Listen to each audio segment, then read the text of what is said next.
3 protesting pensioners die in the struggle for payment of their allowances. South African protesters insist Nigerians must leave. Consul General says more than 400 Nigerians are ready to do just that. In international news, UK Prime Minister again calls for snap elections as Brexit delay bill about to become law. And in sport, D Tigers beat China to qualify for 2020 Olympics.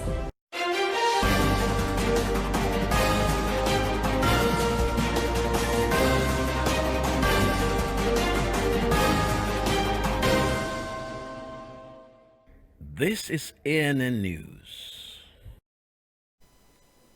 I am Olajumoke Olatunji. 3 pensioners protesting against the non-payment of their pensions in Benue State have been confirmed dead by the chairman of concerned pensioners, Peter Akwayo. He said the 3 were struggling to get their allowance payments with which they would have bought their drugs. They died as a result of not taking those medicines. The pensioners say the state government owes them 25 months of pensions and gratuities.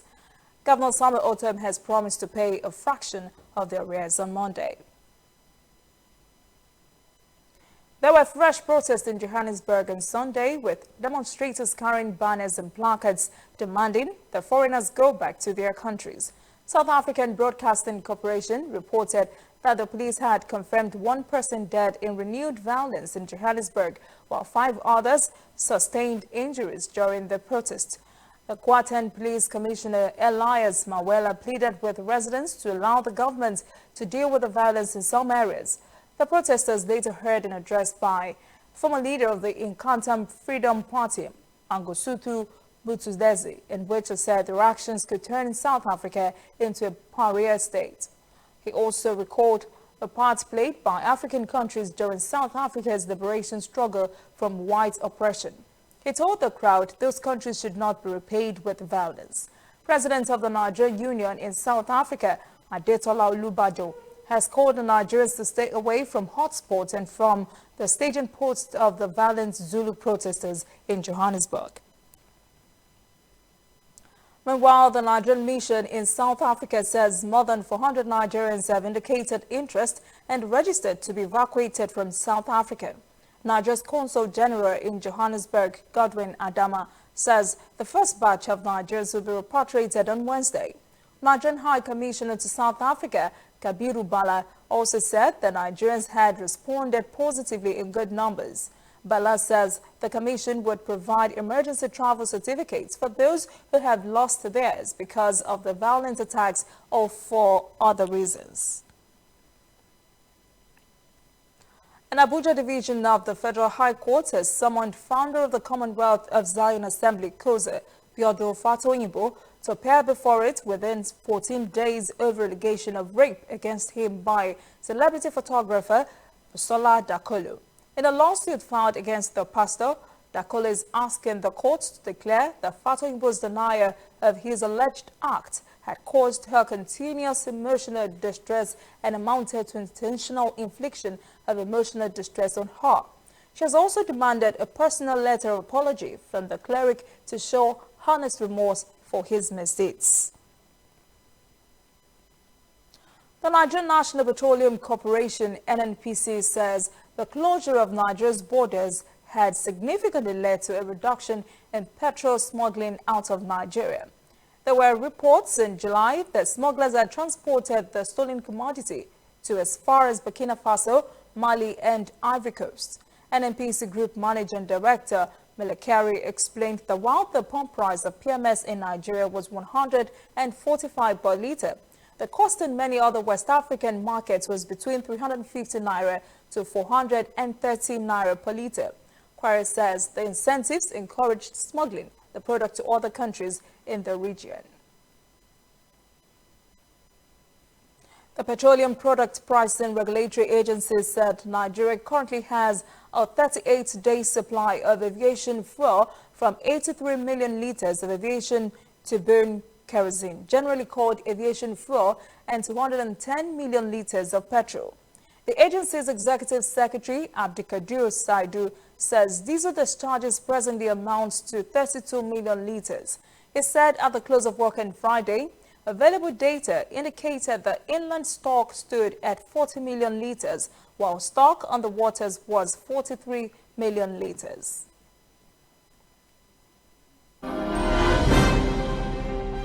Coming up, African stories, and later, international news.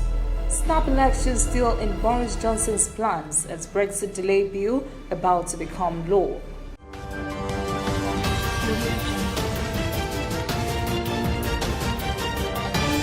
You are watching ANN. This used to be me.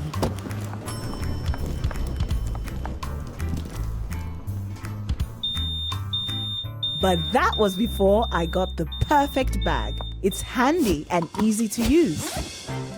All I need in one compact space, just like my MTN Extra Value plan.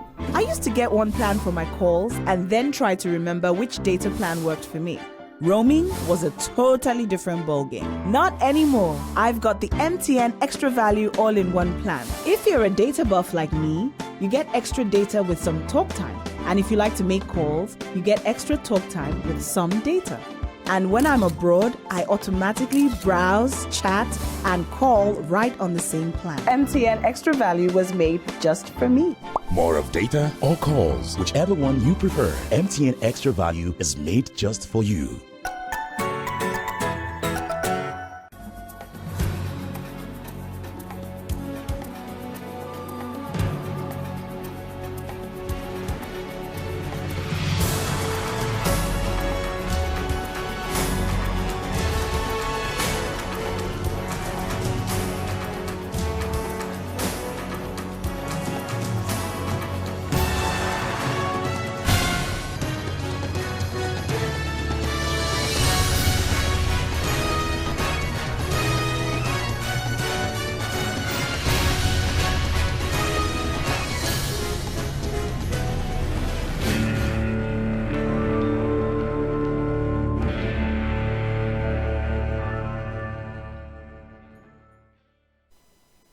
Welcome back. This is ANN News. In African stories, Burkina Faso government says at least 29 persons have been killed in two separate attacks in the north of the country by suspected militants on Sunday after a food convoy and a transport truck were attacked.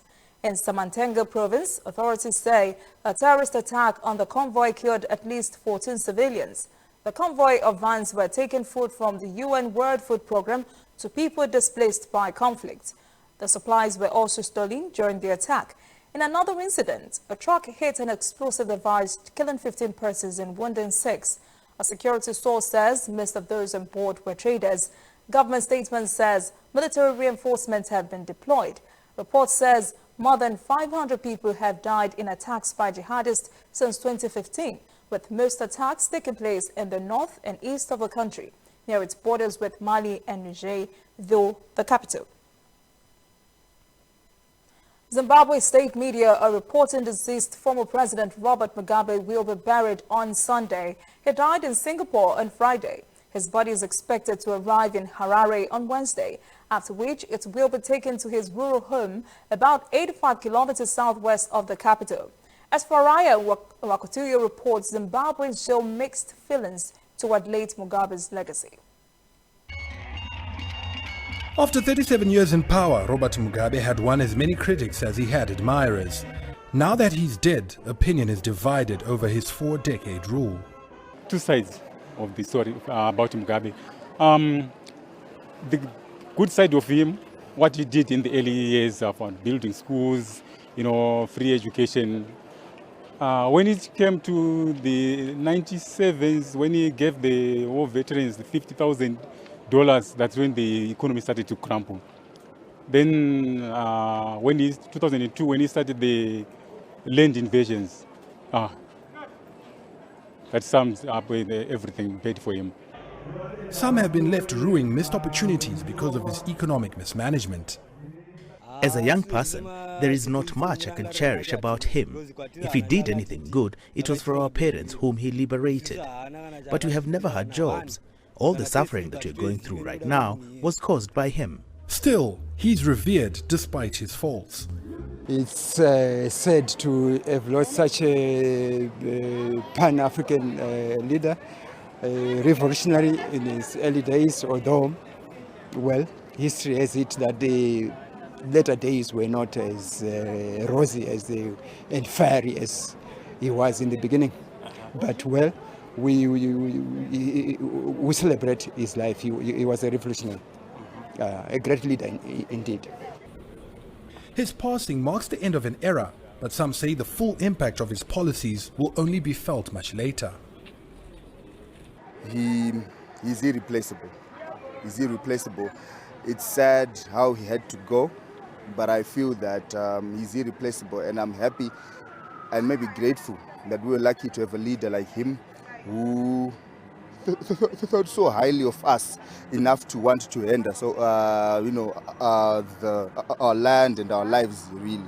If you look at the rest of Africa and where we are, we may feel like there are challenges that may not be repaired yet. But I believe Robert Mugabe planted a seed in us, and we will reap the rewards much, much later in our lives. That tall building in the background behind me is the headquarters for the ruling ZANU-PF party, an organization that was led and entrenched as the most formidable political force in this country by Robert Mugabe. It looms large on the skyline, just like Robert Mugabe's legacy, regardless of what you think of him, will loom large on the political landscape of this country. And South Sudan's exiled opposition leader Riek Machar is expected in the capital Juba to meet President Salva Kiir ahead of the November 12th deadline to form a unity government.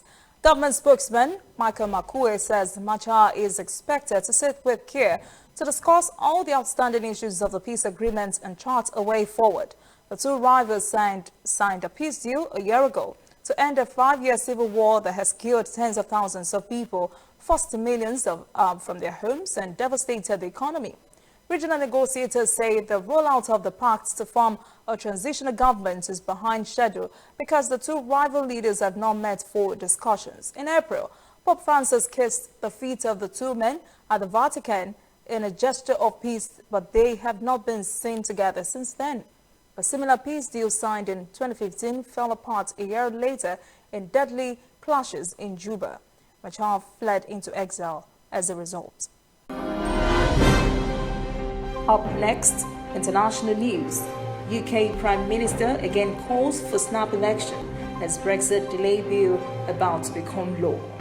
And later, sports. The Tigers qualify for 2020 Olympics.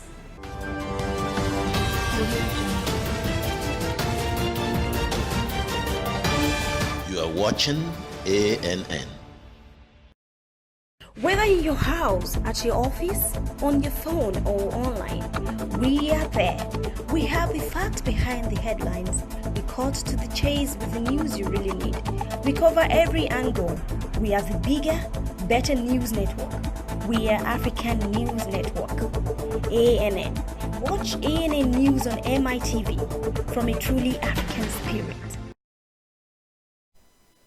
Welcome back. This is ANN News. In world events, two diplomats who follow the work of the International Atomic Energy Agency have said samples taken by the agency from a Tehran location contain traces of uranium. The Israeli Prime Minister has called the locatio a secret nuclear warehouse. The International Atomic Energy Agency is investigating the origin of the particles and has asked Iran to explain their traces. But the diplomats say Tehran has not done so. This has created tensions between Washington and Tehran. U.S. sanctions have slashed Iranian oil sales, and Iran has responded by breaching its 2015 nuclear deal with world powers. President Donald Trump pulled out the United States from the nuclear deal last year and has been trying to force Iran to negotiate a more sweeping agreement covering Tehran's ballistic missile and regional behavior than the current accord. Iran says it will not negotiate until it is granted relief from U.S. sanctions, which France is trying to broker. In the meantime, Iran is breaching the deal's restriction on its nuclear activities step by step in response to what it calls U.S. economic warfare. And British Prime Minister Boris Johnson is trying for a second time to call a snap election. But that move will surely be defeated once more by opposition lawmakers who want to ensure he cannot take Britain out of the European Union without a deal in place. Now, Johnson does not have a majority in Parliament, so he wants to hold an election to keep his promise of leaving the European Union by October the 31st, with or without an agreement. Many businesses fear such a no-deal divorce would be a very costly way to quit the bloc. A bill is due to become law today that would force the Prime Minister to seek a 3-month extension to that deadline, unless Parliament has either approved a deal or consented by mid-October to leave without one. That has prompted Johnson, who has said he would rather be dead in a ditch than request such an extension, to ask for an election on October the 15th. He's pulling forward a motion in Parliament to propose this, but it would require the support of 2/3 of lawmakers, and opposition parties have said they will not agree to an election until a no-deal exit is ruled out. UK House of Commons Speaker John Bercow says he will step down by the end of next month after a decade in the job. Bercow told lawmakers that if Parliament votes Monday in favor of an early election, he would quit before the campaign. If they don't, he will quit October the 31st, the day Britain is due to leave the European Union. He says he will quit both as Speaker and as a Member of Parliament. At the 2017 election, I promised my wife and children that it would be my last. This is a pledge that I intend to keep. If the House votes tonight for an early general election, my tenure as Speaker and MP will end. If the House does not so vote, I have concluded that the least disruptive and most democratic course of action would be for me to stand down at the close of business on Thursday, October the 31st. Angered the Conservative government by repeatedly allowing lawmakers to seize control of Parliament's agenda to steer the course of Brexit. He says he's simply fulfilling his role of letting Parliament have its say. The Conservatives had said they would run against Bercow in the next national election, breaking a convention that the Speaker be elected unopposed. All that notwithstanding, there were rousing accolades on the Parliament floor from both sides of the aisle, praising Bercow for his many years as Speaker. When we return, sports. The Tigers qualify for 2020 Olympics. Please stay with us.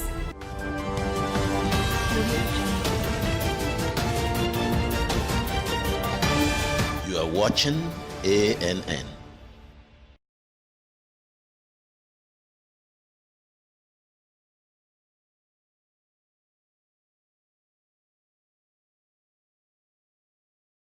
We are on the road every day, canvassing throughout Africa for news you really need. We follow this story everywhere, from every corner of Nigeria to the wide African expanse. We bring you what's making headlines. We connect you with news you can use. ANN, African News Network, in a truly African spirit.